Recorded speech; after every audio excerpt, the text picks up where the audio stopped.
Hey everyone, it's Types. Today I'm going to be going over the top 10 best cards in the current Pokemon TCG standard format. Of course, standard is the regular format. If you want me to do this in another format, you can ask me down below in the comment section.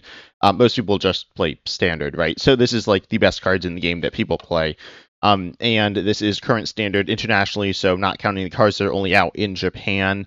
Also, I will say there aren't any basic energies on this list. I don't know exactly how good they are. It's kind of hard to rank those and compare them to other cards. I would say I guess these cards are better than basic energies. Obviously, if there weren't any basic energies, then that would change things a lot. But yeah, you'll see what kinds of cards these are. Obviously, a card being good based on like how good it is in the deck is a big factor, right? But on top of that, versatility is also very important. So if a card can go in a lot of different decks, then that's also going to be good for it. Power is important, right? Every card on this list is very good. But on top of that, every card on this list is also versatile, being able to go theoretically in any deck in the game. I will talk about some cards that are not, or one card that's not as versatile in the honorable mentions section of this video. I do have 3 honorable mentions.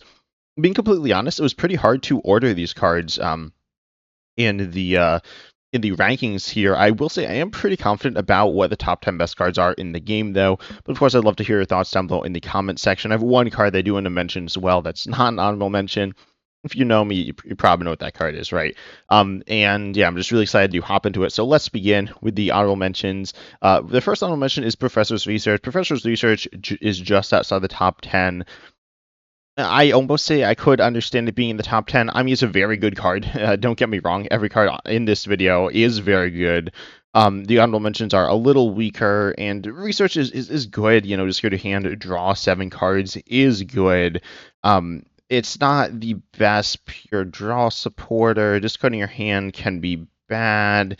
You know, it's got some downsides, right? But it's good, but it's not the best at, you know, drawing cards, which is the main thing it does. Or it's good, but there are other ones that do other things. I mean, we'll talk about them later, unsurprisingly, right? But research is very good. Did feel like including it here, and it's probably card number 11, though I'm not sure. Then we have Air Balloon here. Air Balloon is another very good card. This is a card, honestly, so I was talking with my Calvin Fossil about this before I released it and like made the list here, and I forgot Air Balloon. I'm not gonna lie. Air Balloon, though, I don't think is a top 10 card. It's very good. Allowing you to retreat for 2 colors less on a tool. Tools are pretty searchable as well. So Air Balloon's just a pretty good card. It's not like absurdly good. I'll also mention, I guess, Latias EX is good as well. I'd say Air Balloon's a little better than Latias EX, and Latias EX is not on this list. Well, it is versatile. It's just not super powerful. I mean, honestly, getting like reduced retreat is good, but it's not like it's not absurd. I mean, again, this card is very, very good, but and just not quite in the top 10 for me. The third card in the top 10 here is Gardevoir EX. Gardevoir EX is the only Pokemon it's not super versatile that's on this list. Again, it's not in the top 10. It is an honorable mention here, but in my opinion, is the best card that's the main focus of a deck. I mean, you can look at it within the deck it's in. Gardevoir EX, obviously very good. You look at the other top decks. Yes, they're headlined by a main attacker, but they also have an important support piece as well, generally. Gardevoir EX is, I guess it's not the main attacker, but it's by far the main piece in the deck. The secondary piece in the deck, I guess, would be Munkidori. Munkidori certainly is a fine piece within the deck. It's a good piece within the deck, but it's not absurd. Gardevoir EX is the absurd part of the deck, allowing you to accelerate any amount of energies, or I guess as often as you like during your turn, you can accelerate a basic Psychic from your discard to one of your Psychic Pokemon, and then you put 2 damage counters on it in that way. This ability is very powerful, getting you a ton of energy acceleration. It does put damage counters on your board, which can be bad, it can be good. Again, you could use it with Munkidori, you can use it with Screamtail. And so, yeah, I mean, it's very, very powerful, getting you so much energy onto your board. And I think this has been proven throughout its survival of rotation, even when it's repeatedly lost important pieces to the deck. It's just amazing. Arguably the best Pokemon. I mean, I don't think it's the best Pokemon in the game. It's not, you know, it only goes in one deck. As I said, every other card on this, or every card on the actual top 10, every other card I'm talking about, can go in any deck in the game relatively easily. Obviously, Gardevoir can't. Gardevoir is going to be the most important card within the deck it's played in, but it is also a stage 2, which is like a downside. I mean, again, it's a very good card. But it also doesn't do everything on its own. As I said, it's not really the main attacker. I mean, you can attack with it some, and it's become a more prominent Pokemon within that role, but still not fulfilling that role. You do need support from a card like Munkidori, which, well, Munkidori, yeah, isn't like. I mean, Gardevoir's been good without Munkidori, right? Gardevoir is, definitely helped by it a lot. Same thing with the other attacking options. Like, for example, Screamtail. If it didn't have these other pieces, Gardevoir EX would be it wouldn't be terrible, I don't think, but it isn't doing everything, and it's not the most versatile, right? So Gardevoir EX is very good. Just off this list. If you want if you want more analysis about the Pokemon, check out my tier list I made with Uncommon Fossil. I'm really happy with how that came out. I will say on that one, I think I probably put Latias EX a little higher. But anyways, Gardevoir EX very good. The second best Pokemon in the game, I'll say, I have one Pokemon. I think a Pokemon should be pretty obvious as to what it is. I mean, it's a card that we'll get to it later. I will quickly mention, though, I mentioned a little bit about Munkidori. Munkidori is a good card. I definitely think I made a couple of videos about it. I think it's a card that's kind of misunderstood. I mean, it is a good card. I will say it's not. It wasn't really in contention for this list. It was, as in like any card is in contention, but it wasn't really in consideration to actually be on the list. It is a good card, right? But it's not. I was talking about Gardevoir. It's good. It's not the most impactful piece in Gardevoir. The most impactful piece in Gardevoir is presumably Gardevoir. There are some trainers that are also very good, help you set up. And then Munkidori and other decks. I mean, looking at the metagame, the only top deck it's in, like of the top 4 decks, is particularly strong in is Gardevoir. It's like a tech option in some other decks. It's a nice option in some other decks as well. It's somewhere in the middle of versatility. It's more versatile than Gardevoir EX, but less versatile than all the other cards on this list. And then in terms of power, it's definitely the weaker than every other card on this list. So yeah, that's why it's not there. I will say I've gotten like a lot of comments saying it's very good, and to be honest, I'd say probably 65% of the comments have just said the card's good and then either not backed it up or backed it up by saying that it's good, which isn't really backing it up, right? And then maybe like 30% of the comments I've gotten about it have just given like factually incorrect claims. So I've gotten a few comments as to why it is good. I mean, it is good, right? It's good because it heals and it does damage and it does some cool stuff. But I don't know. I haven't really seen good arguments for it being amazing, and I've also seen it be misused a lot. Which doesn't mean it's bad because it's misused, but I think people have a misunderstanding. But anyways, I made a few full videos on it, so I figured I'd mention that at the beginning of the video here. But moving on to the actual top 10, the number 10 best card in the game here, in my opinion, is Arven. Arven, I think, is pretty clearly, in my opinion, in the top 10 and pretty clearly not in the upper half of the top 10. It's definitely one of the weaker cards here, but it is very good still, allowing you, with a supporter, to search for an item and a tool reveal and put them into your hand. Generally, supporters are, in my opinion, very good. Like, they're the backbone of the Pokemon TCG, in my opinion.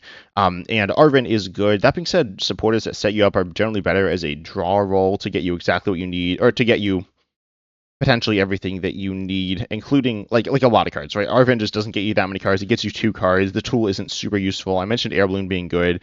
Part of the reason it's good is because it can be gotten off of Arven. It is a good card to get off of Arven. Plays a valuable role. There aren't that many of those cards, though, specifically when you get later on into the game there. You have like the TMs turn 1, but outside of that, it's somewhat limited there. So it's mostly getting you an item, which like can get you any other card. It like searches for one thing you're looking for the most part, maybe 2, kind of depends. But Arven is a good card, right? It allows you to set up with the TM, specifically TM Evolution, but you also do have TM Turbo Energize, which can be very good. And Arven can allow you to build around those cards very well. It can allow, the Ace Spec, Precious Trolley. I still stand by the fact that, wait, that's the right name, right? I used to get it wrong. I hope I'm not getting it wrong. Yeah, there we go. It is Precious Trolley, setting up your whole bench. Honestly, without Arven, I think it would be pretty bad.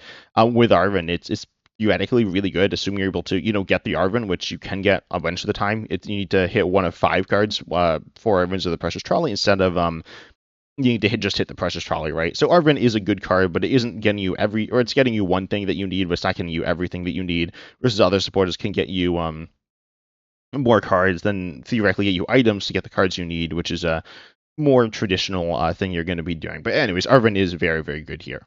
Then we have Buddy Buddy Poffin. This is the first of one of the Pokemon search item cards here. Obviously, getting your Pokemon in play is very important. Items are generally what are going to be doing this. And yeah, Buddy Buddy Poffin does this very well. The only issue with Bye Bye Poffin is it gets you 2 basics, right? Put him onto your bench, but they need to be 7 HP or less. This means that it's only usable really to get previous evolutions. It grabs a handful of other cards that are not previous evolutions, like Tatsugiri or Hawlucha. Hawlucha isn't even a very good example. It's a pretty terrible example, to be honest. There are a handful of cards like that. There's also Psyduck, but Psyduck is a previous evolution. So for the most part, Buddy Buddy Poffin is good, but it's only good like turn 1 or 2. Beyond that, it's kind of meh, but it is very good for setting up. I mentioned Precious Trolley. Buddy Buddy Poffin fulfills a pretty similar role to Precious Trolley, except it's not your ace spec, which is like huge. Buddy Buddy Poffin is just super powerful. Decks that can use it are really good, but it doesn't give you everything you need in terms of versatility versus power. It's more powerful than the other Pokemon search options generally, but it's less versatile. So, my opinion, it's a little worse. And especially because, like, as the game goes on, this doesn't really do very much, if like anything at all, most of the time. So, it is a good card. It is a very good card, just not quite at the very, very top there. Then we have the 8th best card in the game, in my opinion, which is Counter Catcher. This is one where this is one of the ones I'm a little unsure of. I think it's a little underrated. I guess there's honestly a bunch of cards in this list that I do think are a little underrated, despite being generally thought of as very good. The first one here is Night Stretcher, only usable if you're down on prizes. Letting you gust with an item card. Gusting is one of the important parts of the Pokemon TCG. There's a bunch of them, but there's only a handful of cards that actually do gust and do it like decently.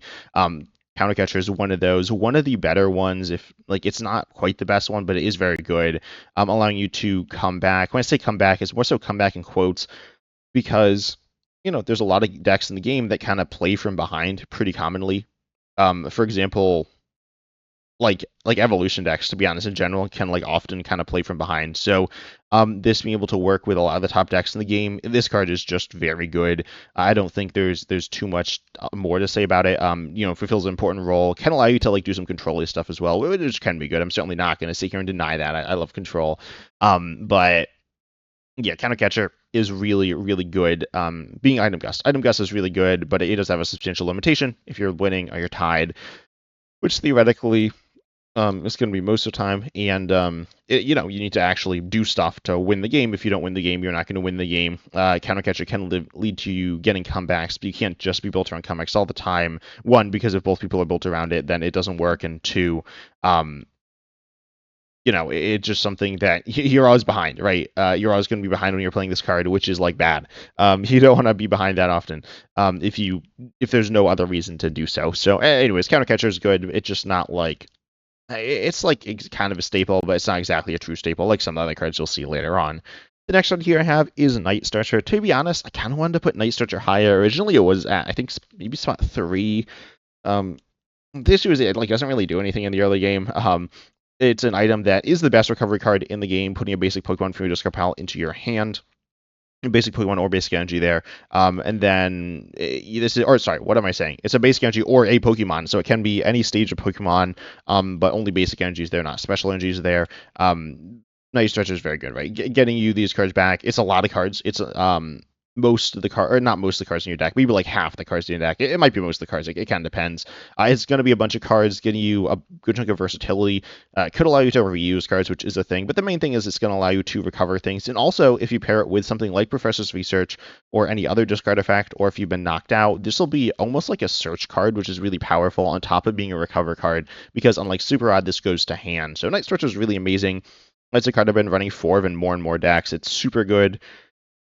And it's good in so many scenarios, right? This card is just this card is amazing. Again, acting as like a search card, a recovery card, it's just very impressive. I think it's a bit underrated. I don't think it's too underrated. I mean, it's thought of as one of the top cards in the game, and I wanted to put it higher. The other cards above it are also like super good though. But yeah, this one I love just so much. Next one we have here is Ultra Ball. Ultra Ball is a very good card as well. This is like the generic like Pokemon search card, allowing you to search for any Pokemon, but you discard 2 cards. And of course, the Pokemon goes into your hand here. Against any Pokemon, honestly, I wanted to put this as the best Pokemon search card, but discarding 2 cards is like a substantial disadvantage. It kind of depends on the situation, how bad it is, but it definitely can like lose you games, right? So that's bad. But outside of that, I mean, getting any Pokemon super good. Most of the time, discarding 2 cards from my hand isn't super bad, but again, sometimes it can be. And then on top of that, you have the fact that It does discard the cards. The Pokemon goes to your hand, so that can be good. You can use the card going to your hand to thin. Unlike with like Nestball or Buddy Poffin, you can use the discarding to have synergy. Again, unlike Nestball or Buddy Poffin or something like that. And that is going to be something that theoretically could be useful. That's a little more situational, but it is very versatile here, doing um, just so many different things. Being playable in any deck. If you don't have a better option, it is very good. That being said, a lot of decks do have a better option they like to use. Only getting one card, admittedly of any stage, is good, but this card is powerful, or this card is good because it's versatile. In terms of power, it's okay. I might say this card is underrated. I don't know, but it is very good here. It gets any Pokemon from your deck, which is obviously very good. Then we have the next card here, moving into the top 5, which in my opinion is Lily's Determination. This is a card, this is actually, since the last time I did this, I think it's the only new card. I could be mistaken, but I think it's the only new card on this list here, or at least new card to come out since the list has been made. I might have changed the list a little. But it lets you shuffle your hand to your deck, draw 8 cards or 6 if you've taken any prize cards. And yeah, I mean, shuffle your hand, draw 8 is super good. Shuffle your hand, draw 6 is also pretty good.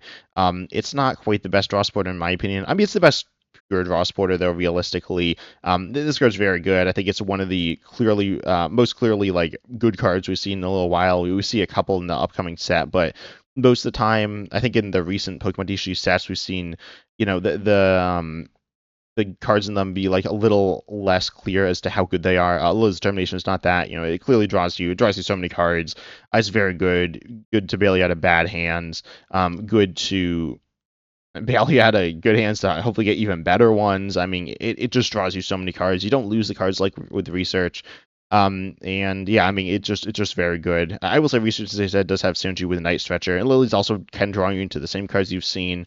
That being said, I mean, that's not a huge downside, and I mean, it draws you 8 cards if you haven't taken any prizes yet, which you can do theoretically control for most of the game unless your opponent's playing something like Dusknoir, which, I will say Dusknoir is very good. Dusknoir isn't on this list, obviously. I mean, it's like it's kind of narrow, it's like powerful, but it's not like, I'd say it's on a similar power level to most of the cards in this list, but just like less versatile. I mean, compared to like a random Pokemon, it's pretty versatile, but compared to these cards, which are the best of the best, then it's just good. But Lily's Determination, yeah, just a very good card and the best card of this year by far.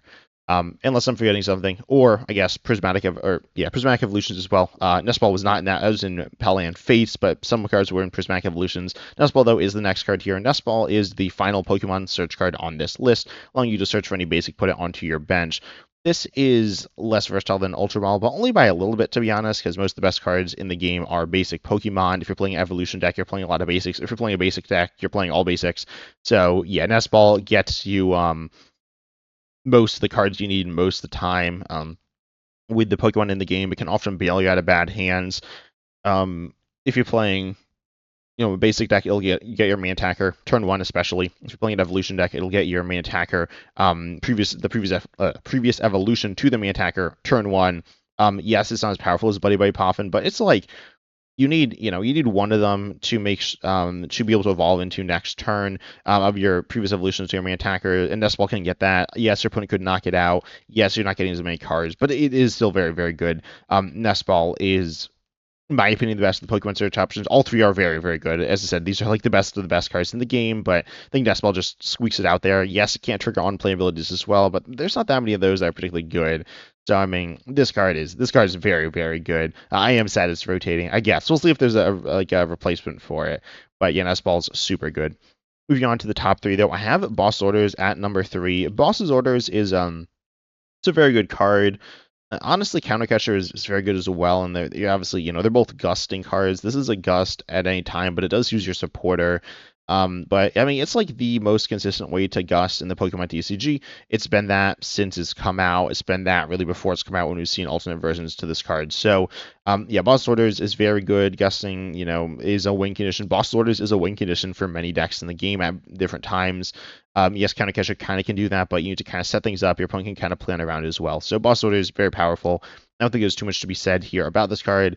You may be wondering why it's not actually higher on this list. I'll talk about the other cards, so that more so matters for the other cards. And the number 2 card, in my opinion, is Pheasantipede EX.